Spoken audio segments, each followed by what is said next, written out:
আচ্ছা বলুন তো, কালীগঞ্জ বিধানসভা ভোটে কে জিতলো? তৃণমূল কংগ্রেস জিতলো। সেখানে জেতার পর এই বিজয় মিছিল কারা করলো? তৃণমূল কংগ্রেস করলো। এবং ওখানে আবির, রং এবং এই যে বোমা, এগুলো কারা ফাটিয়ে উদযাপন করলো?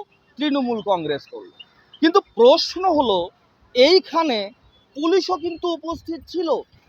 পুলিশের সামনেই এইভাবে উদযাপন করা হয়েছে এবং সেখানে ১৩ বছরের একজন নিরীহ শিশু বালিকা মারা গেলেন। কিন্তু সবচেয়ে দুঃখের আর কষ্টের যে বিষয় তা হলো, এই ঘটনা ঘটার পরে এখনো পর্যন্ত কাউকে গ্রেপ্তার করা হয়নি। বরঞ্চ শাসক দল থেকে এই বিরোধী দল, অর্থাৎ বিজেপি হতে পারে, সিপিএম হতে পারে, কংগ্রেস হতে পারে, এক কথায় বিরোধী দল যারা রয়েছে তাদেরকে আক্রমণ করা হচ্ছে যে তৃণমূল কংগ্রেসের এই বিশাল জয় দেখে বিরোধীরা হিংসা করছে এবং পরিকল্পিতভাবে তৃণমূল কংগ্রেসের নামে বদনাম করার জন্য এই ঘটনাটাই ঘটিয়েছে। তাহলে আমার একদম স্পষ্ট প্রশ্ন, ওখানে তো পুলিশ উপস্থিত ছিল, কারা বোমা ফাটাচ্ছে, কারা উদযাপন করছে, সব কিছু পুলিশের নজরদারিতে ছিল।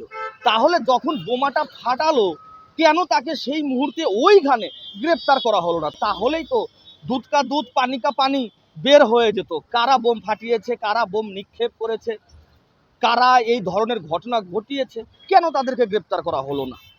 পুলিশ দাঁড়িয়ে দাঁড়িয়ে সবটা দেখলো, কিন্তু কিছুই করলো না। এবং এই ঘটনা ঘটে যাওয়ার পরে অভিযুক্ত যারাই এই ঘটনার সাথে যুক্ত, তারা যখন ঘটনাস্থল থেকে চলে গেল, তারপরে পুলিশ নাটক করছে। পুলিশ বলছে আমরা তদন্ত করছি, আমরা দেখছি বিষয়টা। কেন? বোমা যখন ছুঁড়েছে তোমাদের সামনে, তোমরা ওখানেই দাঁড়িয়েছিলে, কেন ওইখানে গ্রেপ্তার করা হলো না সঙ্গে সঙ্গে?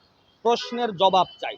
এই প্রশ্নের জবাব দিতে হবে রাজ্য সরকারকে, এই প্রশ্নের জবাব দিতে হবে পুলিশ প্রশাসনকে।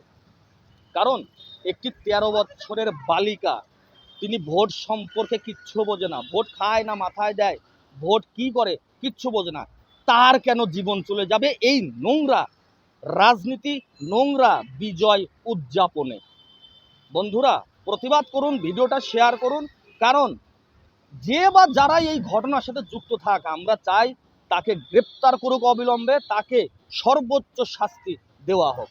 ভিডিওটা শেয়ার করুন, আপনার মূল্যবান মতামত কমেন্ট করে জানাবেন। ভালো থাকবেন, নমস্কার।